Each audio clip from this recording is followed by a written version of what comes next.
Latest astrology videos और अपनी basic prediction free करवाने के लिए हमारे इस चैनल को सब्सक्राइब कीजिए और बेल आइकन दबाइए। धन्यवाद। नमस्कार दोस्तों, मैं कुणाल कालरा आपका अपने इस YouTube चैनल में बहुत बहुत स्वागत करता हूं। आज आपसे फिर बात करेंगे एक नए मैच मेकिंग के बारे में। ये मैच मेकिंग की रिक्वेस्ट हमारी ईमेल पे आई थी।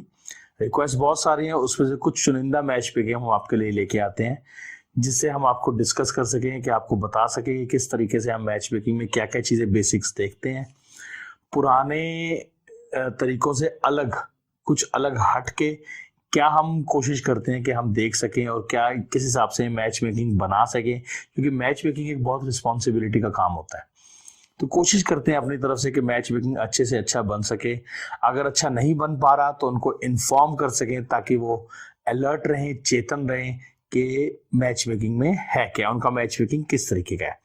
तो आइए बात करते हैं। आज लव मैरिज का है ये केस। लव मैरिज में मतलब लड़का और लड़की ने हमारे पास भेजी है ये रिक्वेस्ट। तो शुरुआत करते हैं बिना टाइम वेस्ट किए हुए। सबसे पहले हम बात करेंगे इसमें नेचर प्रेडिक्शन।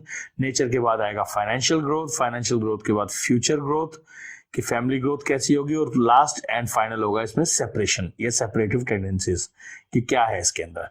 तो बिना टाइम वेस्ट किए आइए बात करते हैं सबसे पहले नेचर की इनके।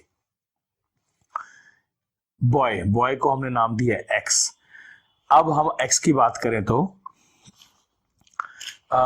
इनका जो नेचर है, इनकी डेट ऑफ बर्थ के हिसाब से काफी हार्ड वर्किंग नेचर है।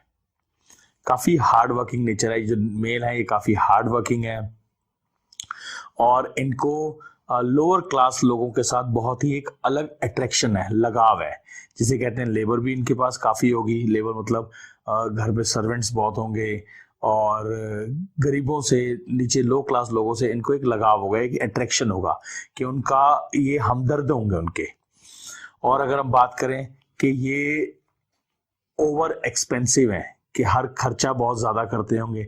अगर कहीं 10 की चीज लेनी है तो ये 10 की जगह 20 या 50 भी खर्च कर सकते हैं। एक्सपेंसेस, बिग रिस्क लेने के इनके चांसेस ज्यादा हैं कि ये बिग रिस्क बहुत लेंगे। इनकी डेट ऑफ बर्थ के अंदर कुछ ऐसे कॉम्बिनेशंस बन रहे हैं जो दिखाते हैं कि ये बहुत रिस्क बड़े बड़े ले लेंगे। अगर इनकी जेब में कुछ पैसे हों या ना हो, मगर ये जो रिस्क होंगे, जो बिजनेस अपॉर्चुनिटीज होंगी, वो बड़ी पकड़ेंगे, छोटी नहीं पकड़ेंगे। अनस्टेबिलिटी होगी, क्योंकि जब भी आप बड़े बड़े रिस्क लेते हैं तो आप एक जगह कई बार स्टेबल नहीं रह पाते, एक जगह छोड़ के ही आप दूसरी जगह जा पाते हैं।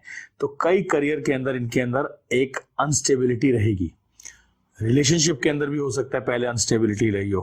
अब आपके साथ कैसे हैं वो आप अब समझ सकते हैं, मगर इससे पहले भी ये अनस्टेबल कई रिलेशनशिप्स में रहे होंगे। प्रॉपर्टी से एक इनका अलग ही लगाव है, प्रॉपर्टी की तरफ इनका एक झुकाव है कि प्रॉपर्टीज ज्यादा से ज्यादा ये मतलब खरीद सकें या ज्यादा से ज्यादा इनके पास हो। अब बात करते हैं हम फीमेल फैक्टर की। फीमेल फैक्टर की अगर हम बात करें तो फीमेल फैक्टर इनसे बिल्कुल थोड़ी सी ऑपोजिट है। जैसे ओवर इमोशनल है। ओवर इमोशनल होने के कारण उनकी जो इमोशंस हैं वो फ्लक्चुएट होंगे। ओवर सोशलाइजेशन है, मतलब कि रोज घर पे कोई ना कोई आया रहे, रोज कोई ना कोई मिलते रहें, जुलते रहें, और मतलब कुछ ना कुछ गेट टुगेदर्स होते रहे, किसी का सुख किसी का दुख, ये हर टाइम उनके साथ आना जाना लगा रहेगा। जैसे मैंने मेल का बताया कि वो ओवर एक्सपेंसिव है, ऑपोजिट फीमेल के ये ओवर कंजूस है। तो वैसे कहते हैं कि ये जोड़ी ठीक रहती है कि एक बंदा एक्सपेंस करे और एक बंदा बचाए, ये बेटर है। मगर यही कहीं इनका वजह ना बन जाए आपस में कहीं ना कहीं आर्ग्यूमेंट्स की, कि एक एक्सपेंस कर रहा है एक बचा रहा है, कहीं ये आर्ग्यूमेंट्स कहीं जाके प्रॉब्लम ना क्रिएट करिए। हम देखेंगे आगे इनके सेपरेटिव टेंडेंसीज में कि सेपरेटिव टेंडेंसीज कैसी हैं। अगर सेपरेटिव टेंडेंसीज नहीं है तो फिर ये आर्ग्यूमेंट नहीं होगा, एक खर्च करेगा दूसरा बचाएगा, आर्ग्यूमेंट नहीं होंगे इस चीज के अंदर। छोटे मोटे आर्ग्यूमेंट्स तो हस्बैंड वाइफ में चलते रहते हैं, और ये अगर ना हो तो लाइफ मोनोटोनस हो जाएगी। मगर यही इशू ना बन जाए, ये छोटे छोटे पॉइंट्स होते हैं, इन पॉइंट्स को क्लियर होना बहुत जरूरी है। अब बात करते हैं नेक्स्ट सेक्शन की, हमारे फ्यूचर ग्रोथ की। जैसा कि मैंने चेक किया है कि अगर हम एक्स की बात करें यानी बॉय की बात करें, तो फ्यूचर ग्रोथ अभी इनकी प्रॉब्लम है। फ्यूचर ग्रोथ का मतलब, हाँ जी, horoscope is not good for next 4 years।